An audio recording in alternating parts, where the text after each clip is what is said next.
All right, awesome. Well, welcome everybody, and thank y'all for hopping on for a little bit on this Sunday. This was kind of an impromptu call, and if you know me, you know I don't do these too often. But talking to some of the other leaders in the company, we just felt like there was a need for this message to be shared. So I'm excited to be with y'all tonight. I'm excited to share this message. I love interaction. So please don't unmute yourself just for the recording, but feel free to interact as much as you want to in the chat. But the title of this training is Leaders Have It Made. And I got to give y'all a little bit of a backstory so you kind of understand where this training even come from. So when I was an area manager, my amazing sponsor, Executive National Vice President Sarah Handy, I know she's on here somewhere, she took me out to a trip to California. And so our success line does this Build It Big training every year. And so if y'all can tell from my accent, I'm from, Podunk, Alabama. I'm not from California. And so I was so excited to go out to California, y'all. And I was like an area manager, absolutely on fire in my business. And she was going to take me out there a couple of days before our training, and then her upline M.A.D.E, was like, you guys can stay at my house. And so y'all, here I am, new to Arbonne, an area manager. I'm on fire in this business, like absolutely obsessed with this company. And then I get out and I'm like, you have got to be kidding me. I get to not only go out to California with my VP, but I get to stay at our upline's like mansion in California. Like, I got it made, like that's how I was thinking, like I have it made, like this is the coolest thing ever. And so we went out and we the day before our training, we went shopping. And so we were like, let's go, see if we can find a cute little outfit to wear to training or whatever. So y'all, they take me to this boutique in California, and some of my Cali girls have already heard this story, but they take me to this boutique in California. And so I'm feeling myself, like I'm with my VP, with our ENVP. I'm in Cali. I'm staying at the mansion, like we're going to this training. And so we go in this boutique, y'all, and I start looking at some of these prices, and I was like, oh, okay. These are NVP prices. These are not area manager prices. So I was like, oh, I didn't see anything that I liked, right? Like totally lied. Obviously everything in the place I could have bought, but couldn't afford it. So, then fast forward, okay, to the next year that I was going back to the training. I was going back as a regional vice president. Now, let me preface on this call, my results are not typical. To see what's typical, go to earnings.arbonne.com and just remember that throughout this entire call.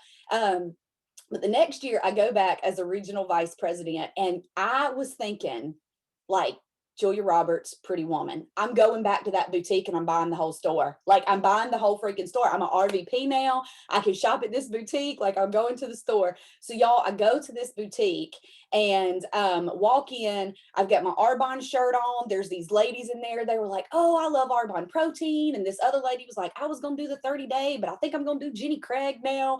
And so all this kind of stuff, right? Long story short, y'all, I ended up doing a full on like Discover Arbonne and a healthy happy hour in this boutique, like total impromptu. I'm absolutely on fire. These girls are like, I heard that in Arbonne, like you could earn a Mercedes. And I was like, oh, you can. And they were like, do you have one? And I was like, yes, I do. Right. And so I was so excited. Like, yes, I do have the Mercedes. I'm like almost at the top of this company. And so I am like bragging. I'm really like on cloud 50. Okay. Telling these girls in this boutique about, this amazing company and everything. Well, y'all, I didn't find anything that I wanted, like actually at this time. Isn't that funny? You know how when you don't have money to shop, you want everything, but then when you do have money to shop, you don't see anything that you want. So I'm like, I've got to buy something. Like this is just principle, right? Like I have to make a purchase here because I couldn't afford something last time. And so I go up to the counter and I have like this $17 like little tank top. I go up to the counter and y'all, my card declined at the counter. And I'm like, oh my God. So I've made this big to do about how I'm doing so great in this company and it's changed my life. And the commission's amazing and all this stuff, my card declines. And so I am like, shoot me now. I'm so embarrassed. And so I'm like, that is so weird. Like, I have so much money. I don't know how this happened, right? So I'm just so embarrassed, right? So I use another card. Thank God, like it works or whatever. Because they had put like my bank had put a travel like ban or whatever. Like it saw me making these purchases that was, not where I normally am.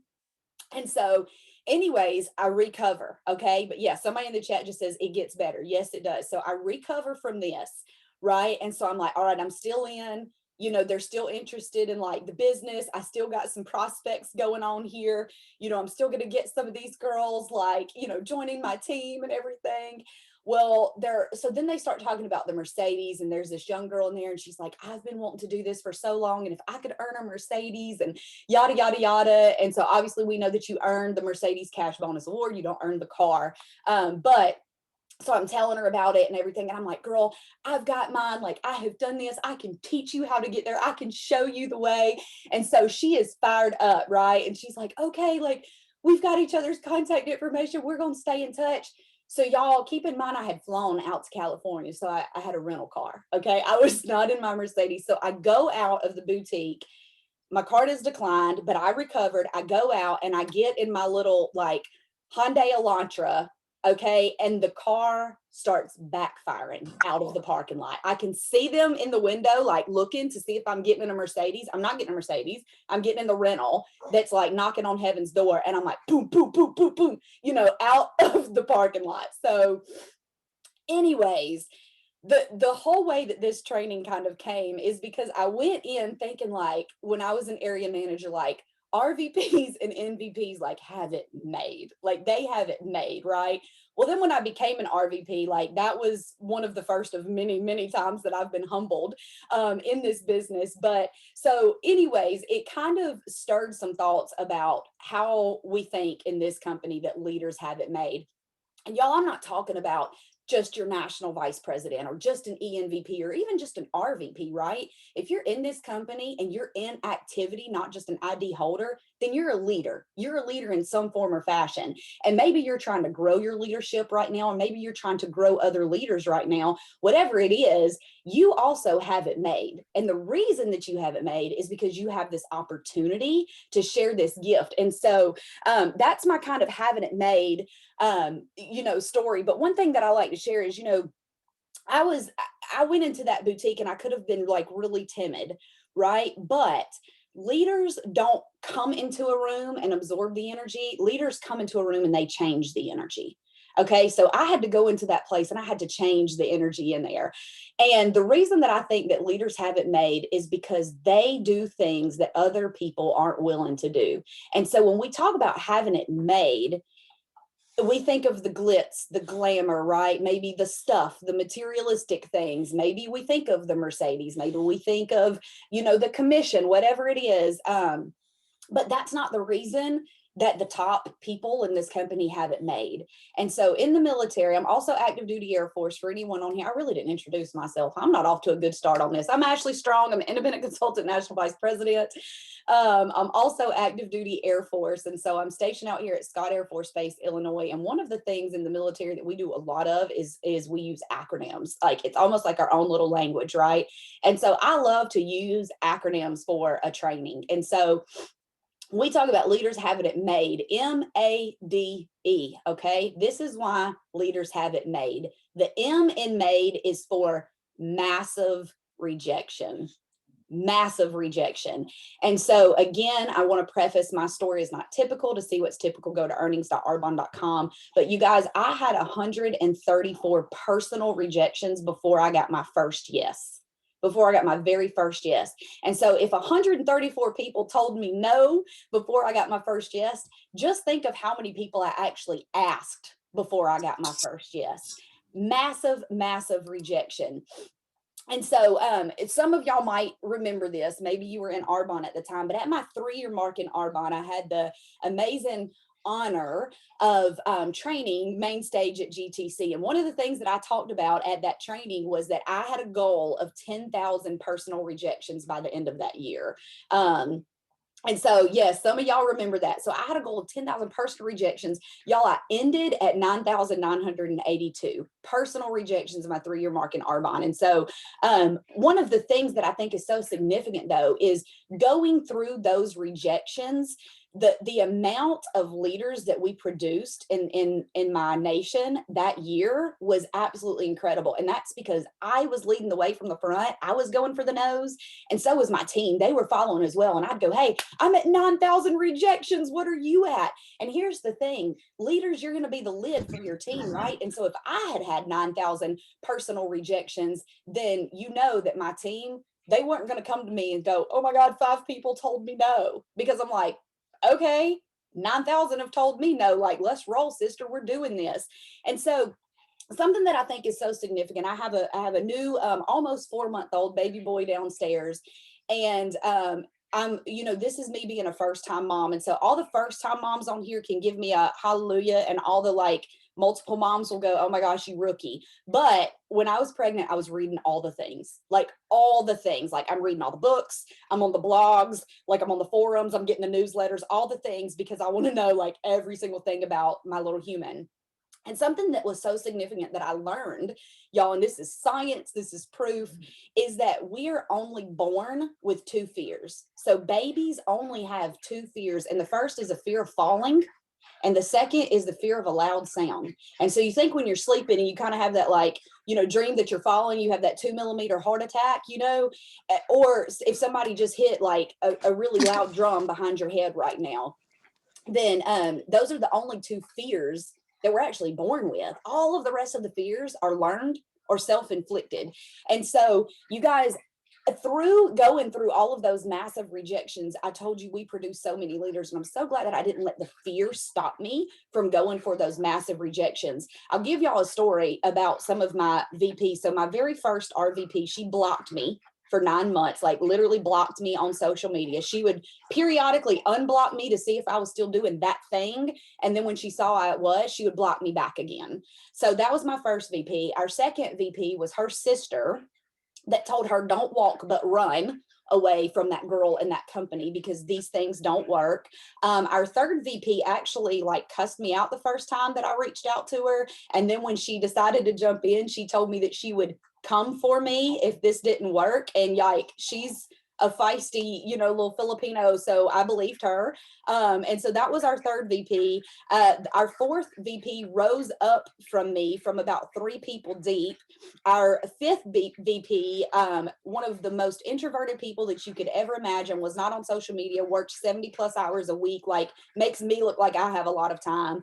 And then our sixth VP did nearly 30,000 in sales on close night to finish her promotion. So again, results are not typical, but like this is that's the caliber, right, of leaders that we produced going for those no's, that massive rejection. And y'all, I'll tell you, one of the things about fear is that when we're fearful of something, it's really, when you start kind of digging down, it's because we think that we're giving up something. Maybe it's giving up comfort, whatever it is. But when you really peel back all the layers, you're giving up some control of your comfort zone, but we don't think a lot about what we're gaining because of that. When we give up the control of that comfort zone, what we gain because of that. And so a lot of times we think that we've lost something if we get a rejection, right? But we haven't lost something. And y'all, let me tell you something about rejection is most of the time it's actually not you being rejected. It's your preferences weren't met, right? Your preferences just weren't met. And so you preferred for them to say yes right away, and you preferred for them to join you right away, or you preferred for them to enroll right away, and they didn't. Your preferences weren't met.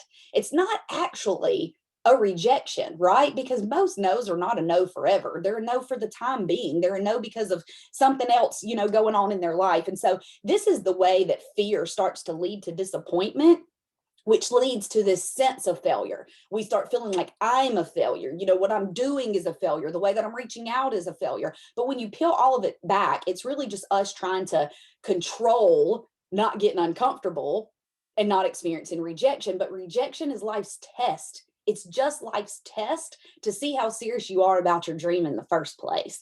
And so when you're experiencing massive rejection, you're likely in massive activity. And that is the A in M.A.D.E. And so the A is authentic driven activity, not just activity. Now, a lot of people are going to be in activity, but authentic driven activity. And I'm going to go into some detail and tell you guys a little bit about the difference. So one of the pieces of feedback, I guess, that I get when I'm talking to people in the Arbonne community, or we meet for the first time, or we have conversation, is, people will just go, you just seem so real.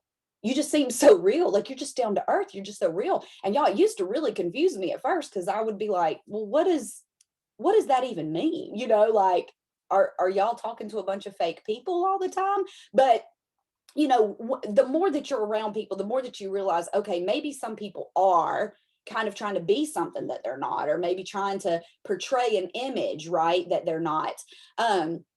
But in my success line, one of the things that we say, and you guys probably have heard this a million times, is we say the best copycat wins.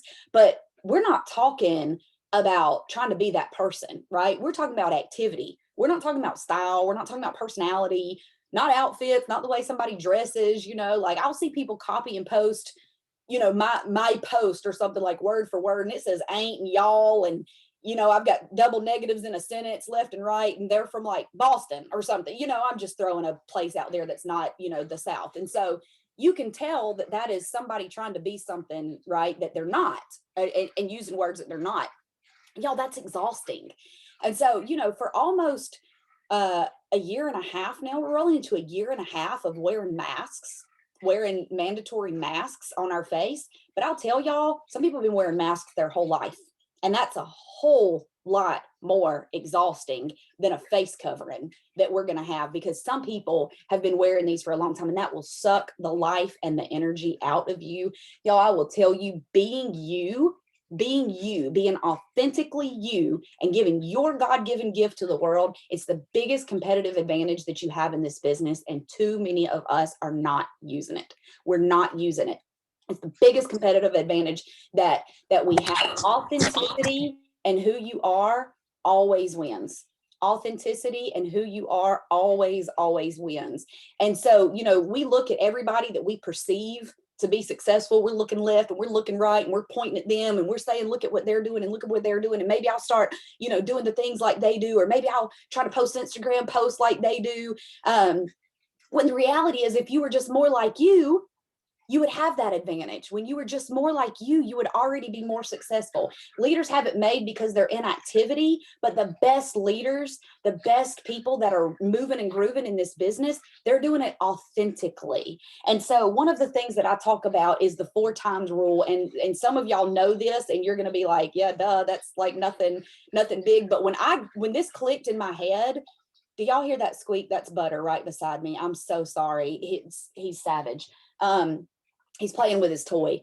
So, but one of the things is the 4 times rule. And what I talk about is, at every level in this business, you have to do 4 times the amount of volume, right? So district manager is 2,500. 4 times that is 10,000, which is area manager. 4 times that is 40,000, which is RVP. 4 times that is 160,000, which is NVP. And so, when one of the things that I used to say is, you've got to grow your QV by 4 times. But then, how do you do that? And so we talk about the 4 times rule, and I'm talking, you've got to grow not just your QV. Yes, you have to grow that, but you have to 4 times the reach outs, right? 4 times the amount of connections, 4 times the habits that you are letting rule your life, 4 times the personal development, 4 times the enrollments, 4 times the certainty, 4 times the commitment, 4 times the authenticity, 4 times the belief, 4 times the mindset. Those are the tangibles that you're not going to see show up on your dashboard, right? But if you grow yourself 4 times in all of those areas, every time that you want to promote, so it's not 4 times from district to NVP, right? It's 4, then 4, then 4, then 4. Are you willing to kind of do that, and go? And so, I was having a convo with a leader. This has been a little while back. She actually hates when I share this story now, but she was kind of moving and grooving for a while, and she'd go full throttle and then fall off. and then full throttle and then kind of fall off. Do y'all have people like that on your teams? Or maybe you are that person, right? You're like, oh, that's me. But, you know, I had to have that kind of come to Jesus, heart to heart, you know, leadership talk with her. And I said, what's the deal? You know, what are you trying to do? And she goes, you know, I think I just need to let it grow organically. And I said, it's not going to grow organically because you're not a potato. Like we're not potatoes. It's not going to grow organically. Crops grow organically. Businesses grow through hustle, through grit, through commitment, through work. That's how businesses grow. It's not going to grow organically. And so a leadership test that you can do is go back the last 12 months and take a look at the number that you have personally enrolled. And so, you know, when you stop personally enrolling people, your team stops trusting that you believe in this business. And so if you're having a hard time bringing people into this business, look at your own personal enrollment, because I'll tell you, if the leader is not doing it, then people are going to be worried. Does my leader even care and believe in R-Bond, or are they just banking on me to do all of the work, right? So a little bit of a truth bomb with that. When you are being purposeful with the way that you work, whether you're seeing the immediate outcome or not, when you're purposeful and you're intentional with it, your cup is going to be full. Your cup is going to be full because you're having that purpose. And so when you know purpose, it's exhilarating. When you have no purpose, it's exhausting. And so if you're at that point where you're like, man, R-Bond used to be fun. It used to be more fun than it is. I'm not having fun in this business anymore. Then it might be because you're not working your business with that sense of purpose and that sense of intentionalism. And so, you know, when you are doing that, when you are going and practicing that authentic driven activity, you're practicing that 4 times rule, you're not worried about growing something organically, then you are going to be practicing some next level discipline. And so that D in M.A.D.E is for discipline. This is one of my favorite topics to talk on. I could go for, you know, hours about discipline, but y'all, the reason that national vice presidents have made it to the top 1% of this company is because they're willing to do the work that 99% of people are not willing to do, or at least not willing to do consistently. And it's this is just the truth. And y'all, this isn't just R-Bond. This isn't just network marketing. This is life. This is the world, right? And so not everyone makes it, you know, to CEO of a Fortune 500 company. Not everybody makes it to the NBA. Not everybody makes it to the big screen in Hollywood. And it's not because they don't have the skill or the talent. It's because they're not going to do the amount of work that it's going to take to do it. They're not going to stay the course. They're not going to continue to do it day in and day out through all of the rejections, through all of the no's. They're not going to continue to do it. And so that's why a lot of them, you know, don't make it. And so I want to share a perspective story with y'all. So I told y'all that I'm active duty Air Force. And this past year, I went up for my final promotion in the Air Force. And so this promotion is to Chief Master Sergeant of the Air Force, which is, or not of the Air Force, in the Air Force, top 1%. And so only 1% of the enlisted force make it to that top rank, E9, okay? And so what is so significant about that is that I was testing for that promotion at 14 years, okay? And now, if you are in the military or you're familiar with the military, then you know that that's blazing fast. It's really, really, it's actually as fast as you can possibly do it. And now I'm not saying this to brag, but I want to give you perspective about it. And when I found out this past December that I made Chief Master Sergeant, one of the things that people kept saying was, oh my gosh, you did it so fast. How did you do that so fast, right? 14 years is blazing fast to do it in the Air Force. But let me ask you this. If you took 14 years to go VP, RVP, or NVP in R-Bond, would you feel like it was blazing fast? And most people wouldn't. Most people would say, oh my God, it took me 14 years, you know, like it's taking me forever. Or actually, most people wouldn't even make it to the 14-year mark because they quit, because they felt like it took them too long. And so I won't, like, yes, Jane, I love your story. Jane took 13 years. Thank you for not quitting, right? But here is one of the things. A lot of times, if we're not moving and grooving the way that we think that we should, then we say it's slow. we say it's not working. We say it's not happening fast enough, right? But this is what I want to give you perspective about. If you made it to the top 1% in a corporate job in 14 years, you would be a freaking boss. Do you hear me? Like a boss. Like that is legit if you do that in the corporate world. There's so many people on here. My sponsor was in the corporate world and she worked and worked and worked and worked, and she didn't make it to the very, very top in 14 years. She did this over a long time, right? And so when you think about that, think about those self-inflicted timelines that we put on us. And it's nobody else said it. Our bond did not tell you in the comp plan or in the success plan, if you're not a national vice president in 14 years, we're taking your ID and you can't work for us anymore. You can't be an independent consultant anymore. Go ahead and turn all your products in, like you're out of the club. You know, nobody ever says that. And so we put these self-inflicted timelines on us, and then we get disappointed when we don't hit it, and it's self-inflicted. And so just to kind of shape some of that perspective, but I think it's worth pointing out because we put these time-based restrictions on ourselves. And the reality is, if we were just disciplined enough to manage our time a little bit better, we'd probably see more progress. And it's the people that complain about the lack of time are usually the worst stewards of their time.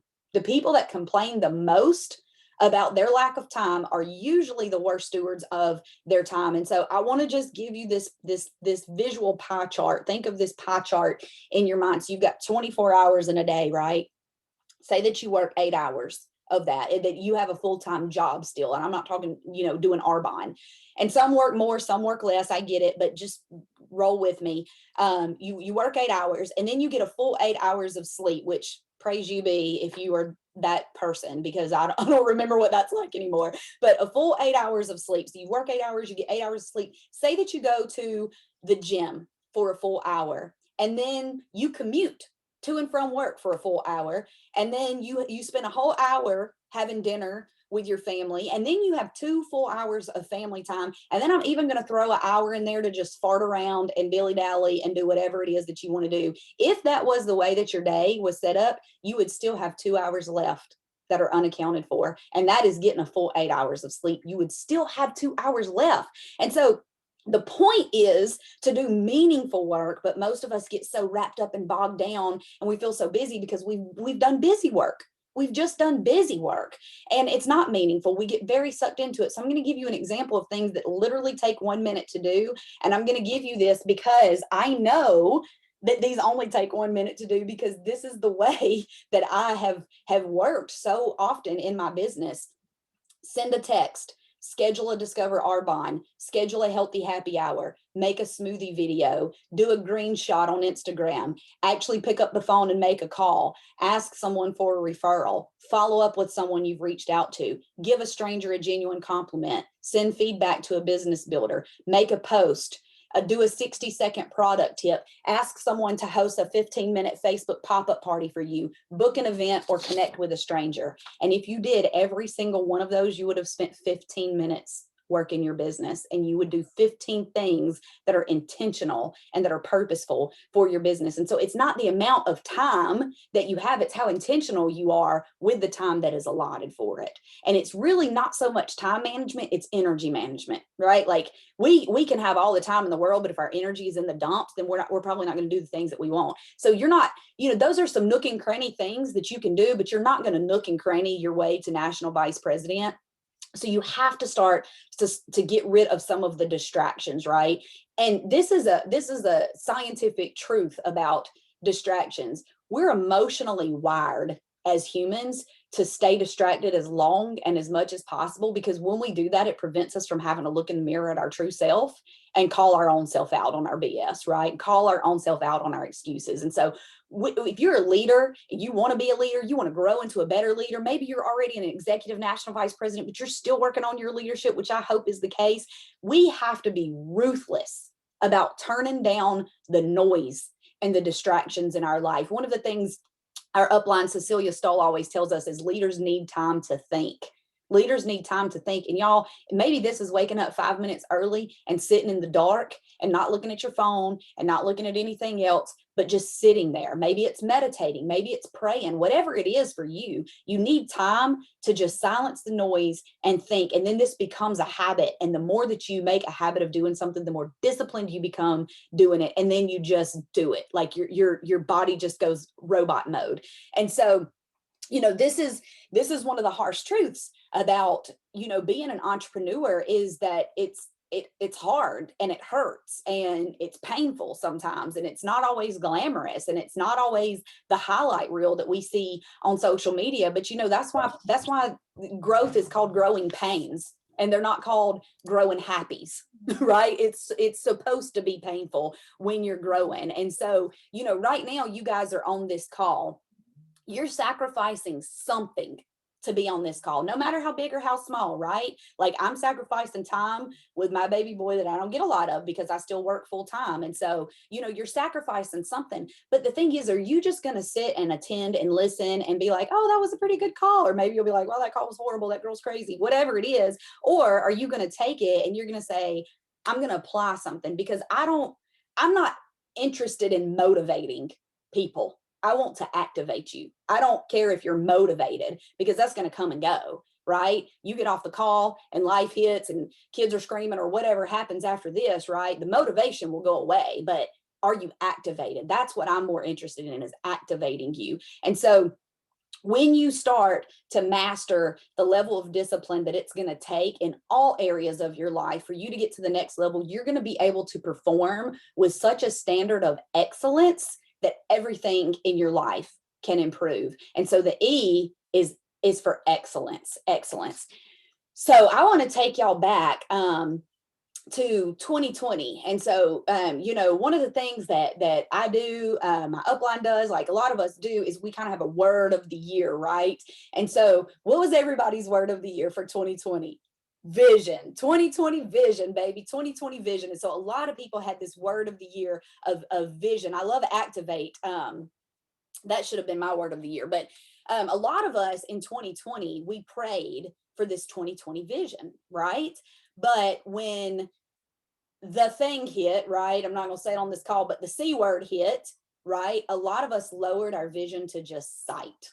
And what I mean by that is, sight is what you can see now. Vision is what you can see ultimately. A lot of us lost our vision. We lost it. And you know what? We didn't pick back up in 2020. We rolled into January 1st, 2021, and we said, all right, it's 2021. And y'all remember, what was it, like 6 days into 2021, the world was hotmess.com all over again. And we were like, you have got to be kidding me. Like, this is 2.0. You know what I mean? Like, this can't be happening again. And so some of us stayed with just having sight, and we never started practicing our vision again. So one of the things that my Southern mama, that's a grandmother for those that aren't from the South, she used to have this saying, and she would say, I'm just looking at a name right now, Taylor. Taylor couldn't see the truth if her eyes were notarized. That's a Southern grandma saying, right? Couldn't see the truth if their eyes were notarized.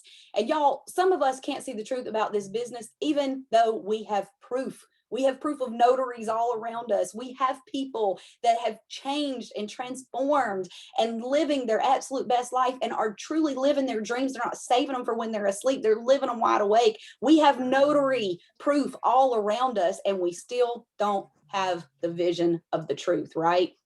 And so only those that can see the invisible can do the impossible. Only those that can see the invisible are ever going to be able to do the impossible. And excellence is a standard. It's a standard. And this is the truth about a standard. A standard is only high if you've been introduced to a lower one. I will tell you guys, when I started this business, I started July 21st, 2016. And I asked my sponsor, Sarah Handy, what do I need to do? And she said, you need to sell 19 nutrition kits. And I said, okay, when do I need to do it by? And she said, well, if you want your promotion by 1 August, then you need to do it by then. I did it. And you know why? Because she didn't introduce me to a lower standard. I didn't know if 19 was a lot. I didn't know if 19 was a little. I didn't know if 19 was a stretch. I thought 19 was the standard because that's all that she introduced me to, right? And so we only know a lower standard if we're introduced to it. And so, one of the things that we have to do so often is remember to celebrate how far we've come in this business instead of complaining about where we're not. And, every month we start over at zero. When you were a brand new consultant, your dashboard said zero. Right after you signed up, you purchased whatever products you purchased maybe, but ultimately your dashboard said zero, and you have grown past zero. No matter how big, if you have one QV, a QV, you've grown past zero. And so we have to celebrate how far we've come instead of always thinking about where we're not yet. And sometimes, y'all, in our lust to arrive at the end, or to arrive at the goal, or to arrive at the next title, or to arrive at the next promotion, whatever it is, sometimes in our lust for that, we forget that we're no longer at the beginning. And so you might have to fight the battle more than once to win it. And that's the norm. But to have it made, to truly have it made in this business, you have to master the monotony of this business. And y'all, the monotony of this business is selling, sharing, and enrolling. Rinse, repeat. Share, sell, enroll, rinse, repeat. And you have to master the monotony. And too many people sit in the same place in this business year after year after year because they know what to do. They don't do what they know. They know what to do. They don't do what they know. And so we don't need to be reminded what to do. We need to be reminded who we are. We need to let our decisions and not our conditions determine our destiny. And so, I'll share this real quick story because I have a hater, and I'm sure that some of y'all have a hater. I probably have more than one hater, but this specific hater used to always, make kind of passive aggressive comments about, oh, you're going on another Arbonne trip, must be nice, or, I drive my Mercedes to work, like, oh, you're in your Arbonne car, it must be nice, and so always these kind of passive aggressive. And so one day I had to just ask him, like, what's the actual problem here? There seems to be kind of something going on. So what's the actual problem? He's like, it just looks like you have it made, and I said, man, you know what? You're spot on. I do have it made. You know why I have it made? Because I've been through massive rejection. I have lost people in my life. I have had some of my absolute best friends start this business with me, quit this business. I've had people that I loved and respected go to other companies. I've had leaders leave my business, right? I've went through this transformation of doing my business authentically, being an authentic driven activity, even when the world's judging, even when people are laughing at me, even when people are making fun of me, even when the haters and the naysayers and the doubters and the dream stealers are still in the peanut gallery going, oh my God, I can't believe she still does that thing. She's in the Air Force. Why does she even need to do that? She's got a real job. I've been through that. I've created a standard of discipline in my life that makes a lot of people uncomfortable to be around me. If you want to know the God's honest truth, there's not a lot of people that are going to maneuver and live their life full out the way that I am. And so you lose friends along the way because you're growing in a different direction, not outgrowing. You're not holier than thou. You're growing in a different direction, right? And so it can be very lonely. And then having a standard of excellence in my life where I will call myself out on these excuses. I will call out the people that I love with these excuses, right? Because I don't believe that we were made to be mediocre. I don't believe, but you will never convince me that we were put on this earth to pay bills, go through the motions, and die. I just don't believe it. I won't settle for it, and I'm not okay with it. I don't think that God would put a dream in my heart if he hadn't already equipped me to fulfill it. I don't think I'd even be able to imagine it if God had not already equipped me to fulfill it. And so I want to leave y'all with another one of my mama-isms. So my mama passed away quite a few years ago, but I usually bring her into my trainings because I just feel like she would just love this. I feel like she'd be like my best Arbonne, client. Like she'd be my biggest fan. But, she used to always just tell me, like, follow your dreams and do what you want to do. And if you don't like the way that our family situation is, right, living on food stamps, living in trailer parks, being poor, living in homeless shelters, living in women and children shelters, just living check to check and always wondering when's the next meal, when's the next come through, right? If you don't like the way that it is, actually then change it. You don't have to live here. You have the ability to change the game. You have the ability to shake this foundation up. And she was always just a life speaker, especially through my teen years and times moving out on my own when I just needed it so much. And she used to share this poem with me all the time, and it's called "There's No Time Like the Present." And one of the things that she used to tell me is, if you're going to change your world, your life, and if you're going to change the world, you got to get started today. You don't need to wait until the first of the month. You don't need to wait until a Monday, right? You don't need to wait until there's a special. You don't need to wait until GTC products drop. Can I get a hallelujah? You can start today. You can start right now. And so I want to close and share this point with y'all. And it's called "There's No Time Like the Present." There's no time like the present. Tomorrow's far away. And what is in your hands to do, God bids us to do today. Be ready in this hour to do a helpful deed, and never let the chance go by to meet another's need. Don't wait until another time, for those who wait may miss the grandest chance of all their life, and that's not worth the risk. The opportunities we pray for, God gives at our request, and those who never squander one are those who live the best. So you guys, I believe that I have it made because of massive rejection, authentic driven activity, discipline, and excellence. And I believe that you have it made too, because there's absolutely nothing different about me that is different about you. You have every single thing that it takes to get to that next level, and know that you have it made because you have a gift in your hands. Don't leave it wrapped. Open it up and offer it out to the world. It's yours to share, and your voice is the only voice that's going to get through to somebody. Not mine, not another video, not your upline. Your voice is going to be the voice that's going to be able to get through to somebody. You got to open your mouth so you can figure out who that somebody is. Thank y'all so much for sharing a little bit of time with me on this Sunday. And just know that I'm cheering for you. I love you. I'm praying over you and your business. And go out there and show the world that you've got it made. Talk to y'all later.